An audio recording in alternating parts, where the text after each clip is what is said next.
To all of you class 10th का जो आपको क्वेश्चन नंबर 13 बताने चल रहा है। इसमें जो पॉइंट है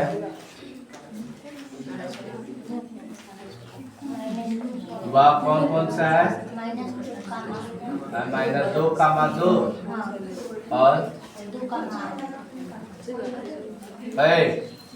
थोड़ा ध्यान देना।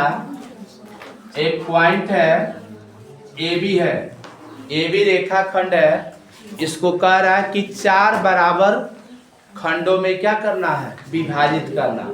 तो 4 बराबर खंडों में विभाजित करने के लिए इसके बीच में कितने पॉइंट लेने पड़ेंगे?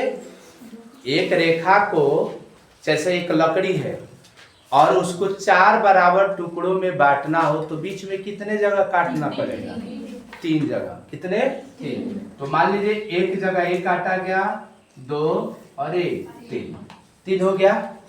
तो 3 जब पॉइंट मिल रहा है तो यहाँ पर मान लीजिए सी हो गया, डी हो गया और ए। अगर हम सी का अगर बिंदु लेते हैं तो शुरू से कितने अनुपात में कट रहा है? 1 अनुपात में। अब बी से यह अनुपात कितना? 1 2 3 अनुपात है। तो लिखोगे ना फार सी के लिए आप क्या लिखोगे? M1:M2, यानी बिंदु सी। फार पॉइंट लिख लीजिएगा, फार पॉइंट सी, यानी हिंदी में इसको बिंदु सी लिखेंगे। सी के लिए M1 संबंध है M2। M1 संबंध है M2 का मतलब क्या होगा? एक संबंध है 1 2 3, एक संबंध है 3। तो ये बताओ x1 बराबर कितना होगा? -2। अब y1 बराबर कितना होगा? 2। और x2 बराबर क्या होगा? 2। अब y2 बराबर कितना होगा? 8। ये x1 होगा, ये y1, x2 होगा, ये y2 होगा। तो लिख लेना बिंदु C का निर्देशांक। C का निर्देशांक, बिंदु C का अगर निर्देशांक निकालना हो तो क्या फार्मूला होगा? M1 x2 plus M2 x1 अपान M1 प्लस M2। यहाँ पर लिखेंगे M1 के स्थान पर 1, M2 के स्थान पर 3। बोर्ड पर देखना, x2 बराबर 2, M2 बराबर 3, x1 के स्थान पर कितना? -2, M1 बराबर 1 प्लस 3 नहीं होगा। उसके बाद M1 के स्थान पर 1, और यहाँ पर सूत्र y वाला नहीं लिखे, M1 y2 प्लस M2 बटा M1 प्लस M2, ये हो जाएगा। M1 के स्थान पर 1 होगा, y2 के स्थान पर 8, M2 के स्थान पर 3, y1 बराबर 2 बटा 1 प्लस 3। देखेंगे 2 कम 2, 3 दूना 6 में से 2 चला जाएगा तो -4 बट्टा 3 1 4 होगा। कामा 4 दूना नहीं 8 कम 8 और 3 दूना 6, 8 6 कितना होगा? 14 और बट्टा 4 1 हो जाएगा। 2 दूना 4, 7 दूना -1 कामा 7 बट्टा। इस तरह बिंदु C का निर्देशांक हो गया। तो इसी तरह अगर D का निर्देशांक निकालना तो इधर से भी देखोगे 1 2 दूसरा अनुपात है, इधर से भी देखोगे 1 2 दूसरा अनुपात। इसका मतलब ये बीचों बीच में है। किस तरह का? बीचों बीच, यानी मध्य बिंदु के रूप में है। ठीक है ना? तो लिखोगे, तो मध्य बिंदु का सूत्र लगेगा ना इसके लिए। तो लिखना बिंदु D का निर्देशांक, बिंदु तो मध्य में है तो मध्य वाला M1 M2 की कोई जरूरत नहीं होगा। तो क्या सूत्र पड़े हो? x1 प्लस x2/2 और y1 प्लस 2। x1 के स्थान पर कितना है? -2, x2 बराबर 2 और y2 होगा। y1 के स्थान पर 2 अब y2 के स्थान पर 1/2 होगा। 2 में से 2 चला जाएगा तो 0, और 8 2 10 में 2 से भाग दोगे तो 5, 0,5 आ जाएगा। इसी तरह बताइए अगर ई का निर्देशांक निकालना है, किसका निर्देशांक, ई का निर्देशांक निकालना, लिखोगे फॉर पॉइंट ई। ये बताओ ई के लिए इधर से देखोगे तो कितने अनुपात में काट रहा है, 1 2 3, तीसरा अनुपात में, और बी से कितने अनुपात में काट रहा है, 1। तो बताइए m1 रेशियो m2 की वैल्यू कितना होगा, 3:1। तो अब बिंदु ई का निर्देशांक लिखिए, x1 x2 y1 और y2 का मान नहीं बदलेगा, केवल बदलेगा तो m1 और m2 का मान। तो ये बताइए क्या लिखेंगे, इस तरह का क्वेश्चन एकदम परीक्षा में हमेशा पूछता है, m1 x2 plus m2 x1 अपन m1 प्लस m2 कामा m1 y2 plus m2 y1 अब बटा m1 प्लस m2। चलिए m1 के स्थान पर इसमें कितना पुट करोगे, 3, x2 बराबर कितना है, 2, प्लस m2 के स्थान पर 1, x1 बराबर -2, अब बटा 3 प्लस 1। अब यहाँ पर देखिए m1 y2, m1 के स्थान पर 3, y2 के स्थान पर 8, m2 बराबर 1, y1 बराबर 2, बटा 3 प्लस 1। देखिए 3 दूना 6, और 6 में से 2 कम 2 चला जाए कितना बचेगा, 4/4, 8 त्रिका 24 और 2 26 बट्टा 4, 4 कम 4, 2 दूना 4, 4 दूना 26, 1 कामा 13/2। तो बिंदु ई का निर्देशांक इससे निकल गया। इस तरह ये कह दे कि ए और बी को अगर 4 भागों में बांटने वाले बिंदुओं के निर्देशांक निकालिए, तो इसी तरह आप क्वेश्चन को सॉल्व कीजिएगा, ठीक है ना। इस तरह का नहीं तो त्रिभाजित करने वाला देता, नहीं तो चतुर्भाजित करने वाला। जरूर एक क्वेश्चन इस पर आपके पेपर में, होम एग्जाम में, त्रैमासिक में आया भी था, ठीक है ना। एक 14 नंबर क्वेश्चन आपको बताने चल रहा है।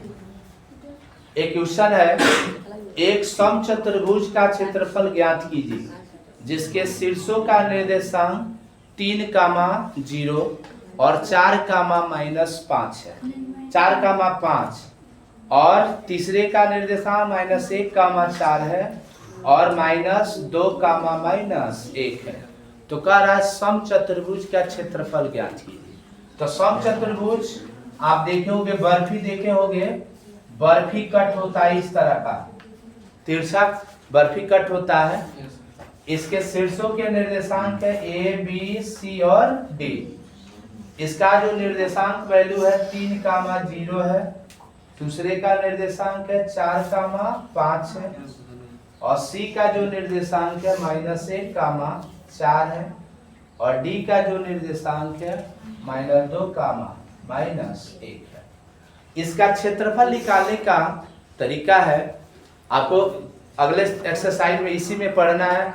चतुर्भुज का क्षेत्रफल निकालने का भी फार्मूला पढ़ेंगे, त्रिभुज का क्षेत्रफल भी निकालने का फार्मूला होता है, लेकिन इसको दूरी के फार्मूले से हम कैसे निकालेंगे। अगर समचतुर्भुज का क्षेत्रफल, तो इसके विकर्ण को मिला दीजिए, इस विकर्ण को मिला दीजिए और इस विकर्ण को मिला दीजिए, क्योंकि समचतुर्भुज का जो क्षेत्रफल होता है 1/2 विकर्णों का गुणनफल होता है, विकर्णों का गुणन। इसमें कितने विकर्ण बन रहा है, 2, यानी AC और क्या होगा, BD। तो अगर हमारे पास AC अगर रहता, AC और BD, तो आराम से हम चतुर्भुज का क्षेत्रफल निकाल सकते थे। लेकिन AC निकालने के लिए क्या होगा, ये x1 होगा, ये y1, ये x2 होगा, ये y2। तो x1 के स्थान पर 3 और -1 minus plus y1 minus y2 0 -4 का होल स्क्वायर, 3 1 4, 4 का वर्ग 16, और यहाँ पर -4 का वर्ग कितना होगा? 0 में से -4 गया, 4 ही ना बचेगा। 4 चौको 16, 16 16 32, 32 को क्या लिखोगे? 2 गुणा 2 गुणा 2, 2 दूना 4 दूना 8 दूना 16, 16 दूना 32। इसमें 2 2 का जोड़ा लग जा रहा है ना, एक 1 2 का नहीं लग रहा। 2 अंडर रूट में 2, एक यूनिट आ जाएगा। अच्छा हाँ, 2 दूना 4, 1 2 निकला और 1 2 निकला, तो 2 अंडर रूट क्या होगा? 2 यूनिट। इसी तरह आप BD निकालिए, क्या निकालना पड़ेगा? BD। BD बराबर क्या लिखोगे? x1 होगा ये y1, x2 होगा ये y2।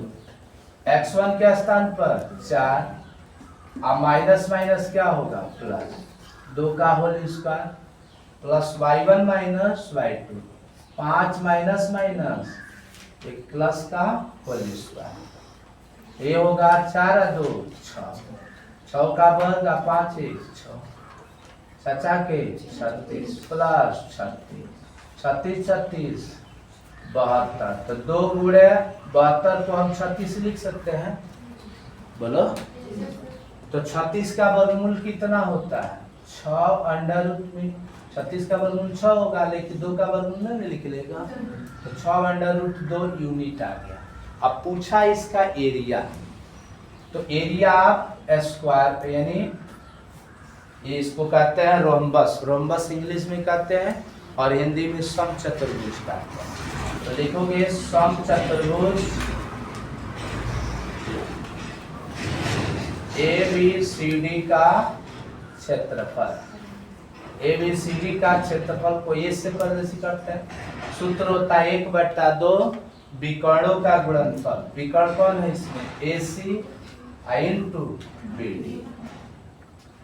हाफ हो जाएगा AC बराबर क्या लिखेंगे? 4 अंडर रूट में 2 और BD के स्थान पर 6 अंडर रूट में 2, तो ये हो जाएगा 1/2 गुणे 4 गुणे 6, अंडर 2 में अंडर 2 से गुणा करोगे तो से 2, 6 चौको 24 स्क्वायर यूनिट हो जाएगा इसका मात्रा। इस तरह के क्वेश्चन आ जाता है तो आप परीक्षा में आसानी से हल कर लेंगे, ठीक है ना। एक 15 नंबर एक वृत्त पर सवाल देता है और ये क्वेश्चन 2019 के पेपर में भी आया था, ठीक है ना। आइए इस तरह का क्वेश्चन एक बताते हैं। 15 नंबर क्वेश्चन, तीनों अलग एक मॉडल का था, इसी कंटिन्यू पढ़ा रहा है इसको। एक रहा कि एक वृत्त है,